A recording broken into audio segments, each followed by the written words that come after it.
What is up, everybody? I am with the one and only TJ yet again.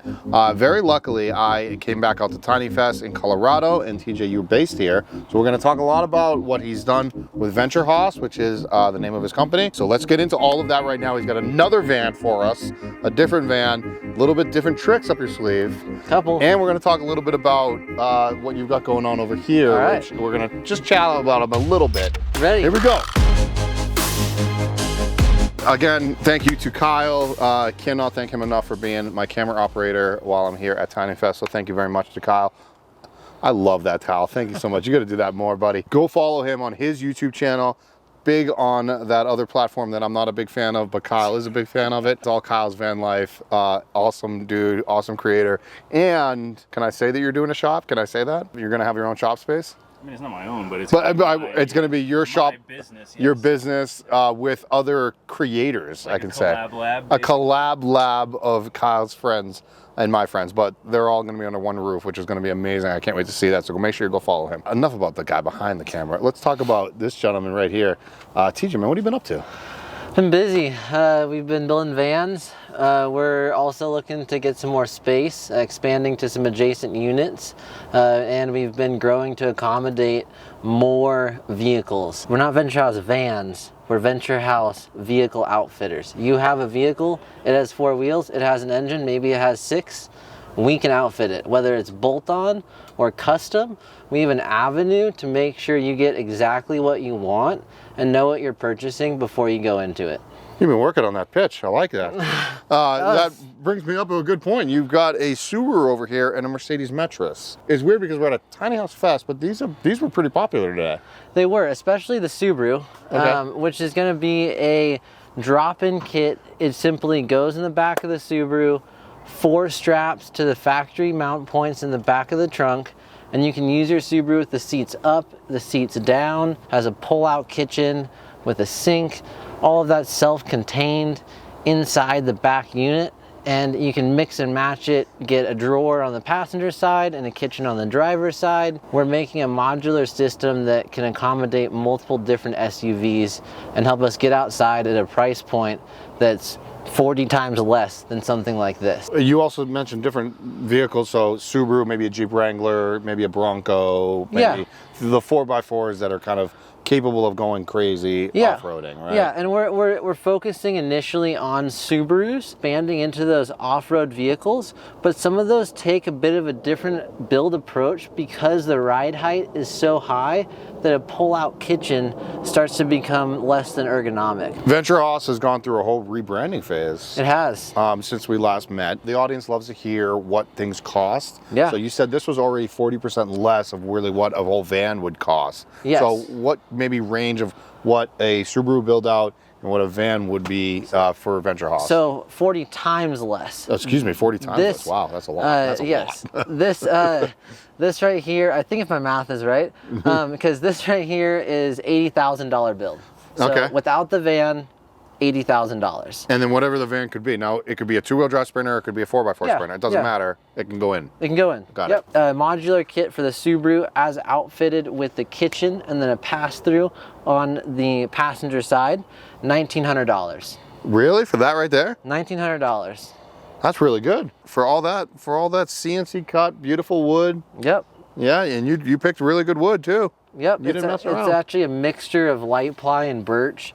So we're using birch in the areas where we need the weight and the screw holding, like for the drawer slides, and then the light ply for the parts that people are interacting with and moving. So it stays functional, lightweight, but still really durable and supportive. Now this you said was 80? 80,000. We're gonna step in. This exact one, like this. It's nice having a CNC machine at your... It is. Yeah, we just you know, whip that up last minute. If I remember correctly, your other van that we showcased last year was a ProMaster. It was. And we have now moved into the Sprinter. Yes. Doesn't matter, you guys can do them all. Yes, and that's the whole idea of Venturhaus. Okay. Is, you know, we do it all. A project that we ended up liking so much, we're considering turning it into one of our signature builds. Because this is for a client. Yes. This is a client, and we're going to get into this in a little bit, but this is a client. What kind of client was this? Because that kind of plays into your design. Yes, this was actually a really special client. This was built for 303 boards. One of the biggest skate shops in the country as far as their impact. You know, they bring skateboarding culture to the Colorado area, and it's something that's been historically isolated to the coasts. Nice. So they really put Colorado on the map. They do a lot for skateboarding here. You used looks like a 3/4 inch. Wow, the counter is a Baltic, but is a 3/4 inch ply with a high pressure laminate? Yes, and you can actually see here we have Baltic on the counter. And you have light on the... And then light on the side. Light ply. Yep. Yeah. Can I say Garnica? You want me? Is that okay if I say Garnica? Yeah. Yeah. It's Garnica. I just want, if anybody wanted to look it up, it's Garnica. Not a cheap wood. We get a pretty good price on it. If you get a good price, that's great. I do not get a good price. I played full price on it. Cheaper than Baltic birch. Is it? Yeah, I guess it is. Yeah. More expensive than Home Depot. Yes. However, I believe if my math is correct, 30 or 33% lighter than your standard 3/4 inch ply? Yeah, about that. Maybe up to 40. Is it that lighter? Yeah, wow. It's very light. Why is it so important for our vans or tiny houses or whatever we're building on wheels? Why is it important for us to use the lightest weight material possible? Well, there's a lot of reasons why you might want lightweight materials. It impacts gas mileage, it impacts handling, it impacts the user experience. In some cases, you actually might want something to feel a little heavy. You know, we think of like a heavy weight to a door as indicating you're entering into like a nice establishment, right? That was a nice door. It was like a really subconscious heavy. feeling. Yeah. Yeah. So we think about that in our builds as well. How does this feel to use? And does it feel like the experience we want the consumer to have? This is your refrigerator right here in the front. Yep. And it's a beautiful Dometic. And it's on those draw slides, and there it is. I mean, that's for them. That's for the clients. That's what they wanted. They specifically said we want a Dometic fridge. We want it to be chest style. We want this to seat 4 people with seat belts. We want it to have a kitchenette with induction stove. We want it to have a deep sink. We got all of that in here. I love how you let it breathe. Yeah, very important. Yeah, very important. We're going to step on it. Refrigerators, electronics, let it breathe. You talked about it a minute ago, seating 4 comfortably. Yes. Is this a hide and go seat, or does this fold up and away, or is this permanent? This does, it does not fold up and away. Okay. It folds down and into a bed. Really? Yes. So does your client use this to go to events to sleep at? Do they go to shows with it, the 303 Boards company? They are going to do things probably beyond our imagination. They're going to be camping in it like normal people. They're going to be taking it to demos. There might be people skating on it, skating over it.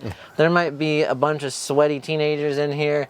It's really whatever they want to do. do. Yeah, whatever they want to do. They kind of play it by their own rules. It feels really nice, by the way. Yeah. Where did you get this? This comes from France. Okay.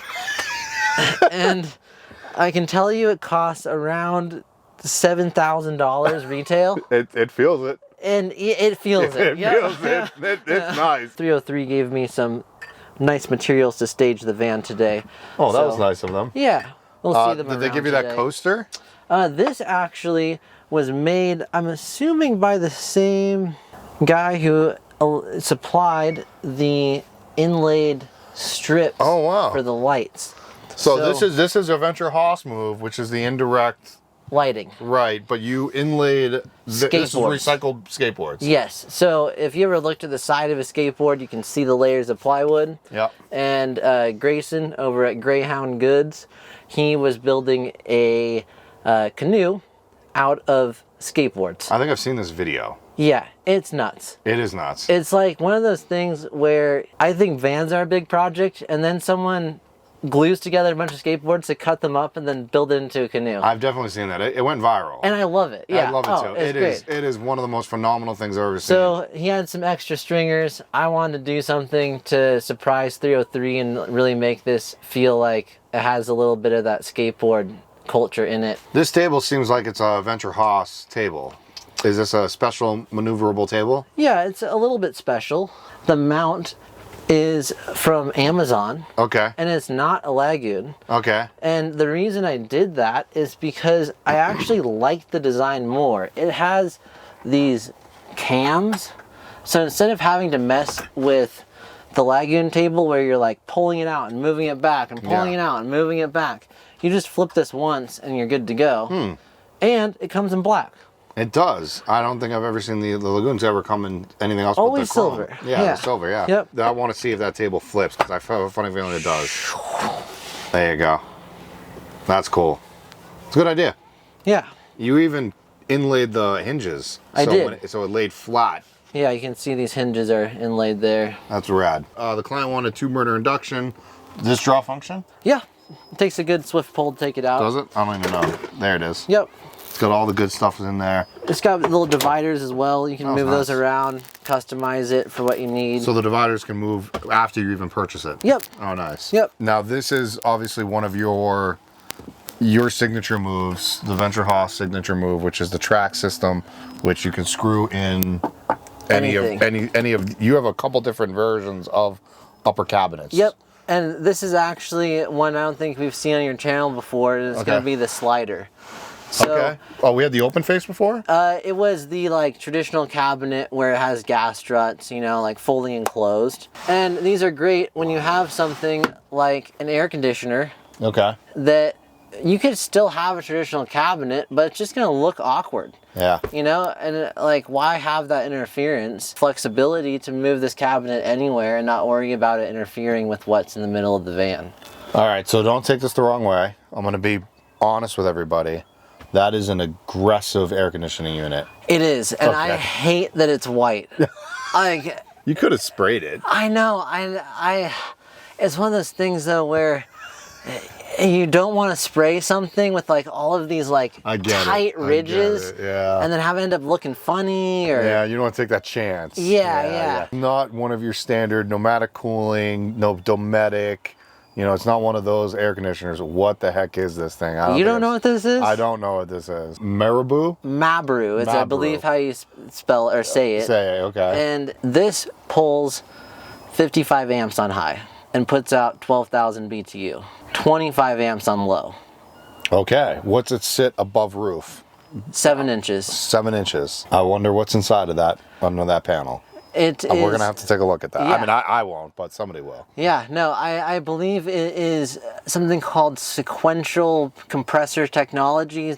Something about like, yeah. Do you know anything about this, Kyle? Okay. Over my head. I know what we're talking about. I'm lost. But bottom line, it draws about half as much power as something like the Nomadic Cooling X3 or, and the Dometic's like 3,000 BTU. Yeah, well then you want to know the other thing that's kind of wild about this? Price, what is it? I don't know off the top of my head. I just don't want to quote the wrong price. Okay. But I think it's like retails like 28. Like, that's cheap. Yeah. Where'd you find it? Research. Okay. Just going out there, you know, crunching the numbers, calling the guys. So the client wanted a 12-volt air conditioner. Is that you found them this gem? And I've put in other vans too. This isn't the first one I've done. Okay, cool. Yeah. Cool. Yeah. I'll check them out now. I mean, you were asking me about it earlier. Like, have you seen that? And I'm like, no. And I haven't dug into them on like the really deep technical side. Okay. So I hope this opens up more people to try something else. Why not try it? Yeah, because I've had good experiences, except for the fact it doesn't come in black and the shroud's huge. Maybe they'll watch it and they'll be like, we're gonna start making black ones, guys. We're sorry. Send me one.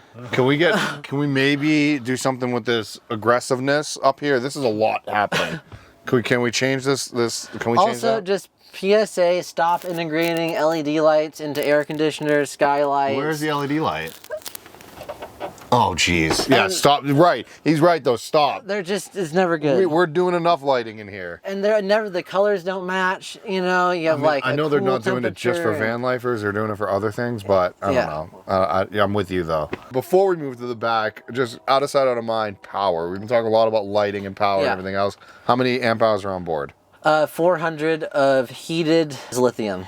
Okay, and you know, that's plenty. How do you got solar wise? Because I see air conditioner, I see vent. So unfortunately, we can only fit a 180 watt solar panel on this van. It's enough. It's enough. But I would like to put 2 on any van I'm putting an air conditioner in, if not 3. And then you obviously have the alternator charger. Yes. You have to at this point, yeah. And something I just want to circle back on here, there's so much stuff in this 144. There's a lot. Inside of it, outside of it, on the roof. Like, it was definitely a jigsaw puzzle of fitting it all together.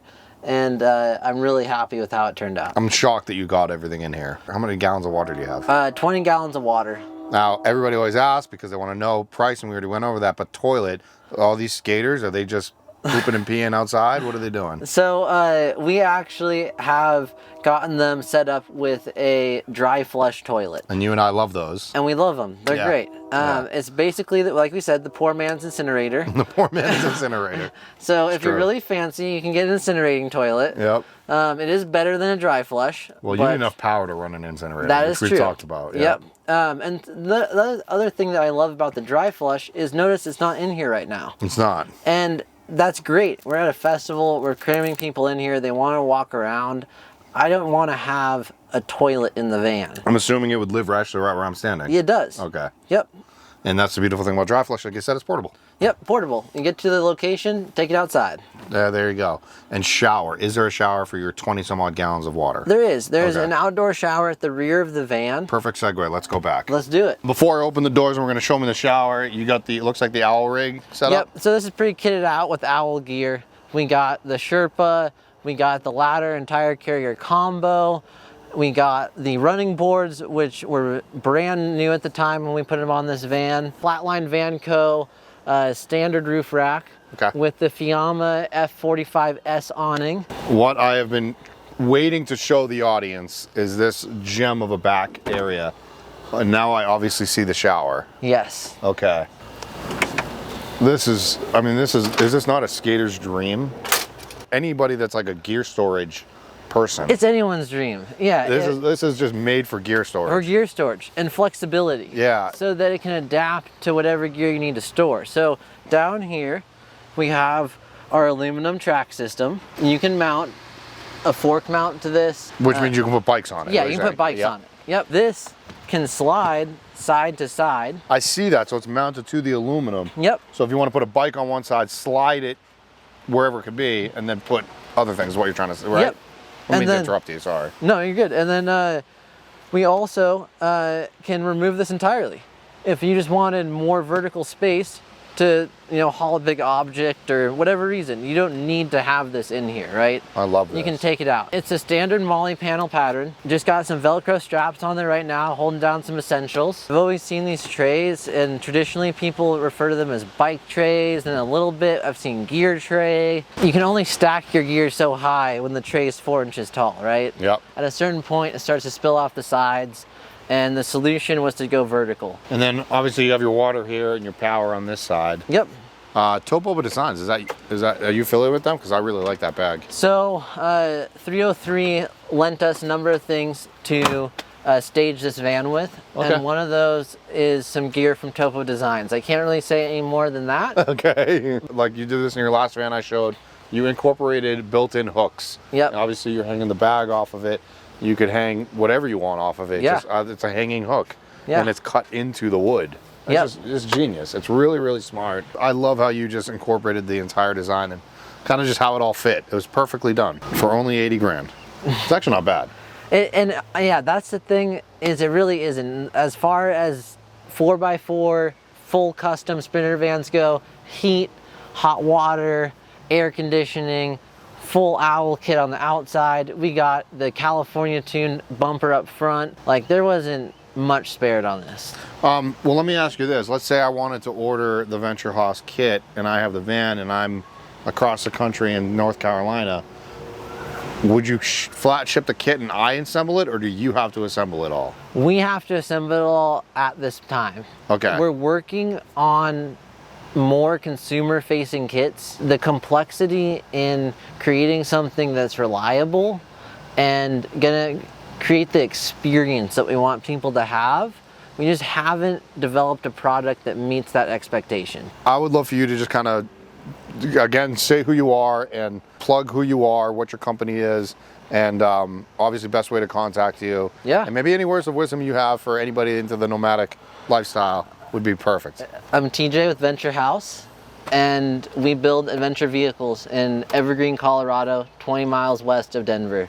We work with people all over the country, possibly the world. We love what we do. It's a business of passion and pride. Products we put out in the world, we 100% stand behind. The Subaru kit will be a kit that you can order and install yourself. The vans will continue to be built at Venturhaus. Custom vans generally have a 12-week lead time, and then we have signature builds, which are going to be our more standardized builds that have rigid guidelines as to what you can modify and what you can't, and we can get those out the door in about 6 weeks. The best way to contact us about a build is through our website. Get on the front page, www.venturhaus.com, spelt like it is, in the link in the bio, description, wherever it is. Do my job for me, Yep, guys. get on there, right on the homepage, inquire now. Words of wisdom: do your best every day, wake up and see the optimism in life, and you will be blessed with success.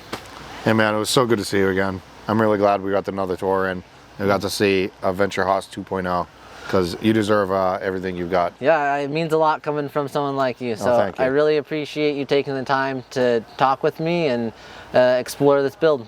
Awesome. And Kyle, can't thank you enough, buddy. You know I love you. Thank you, Kyle. Thank you, buddy. All right, guys. We'll thank you, man. See you guys next time.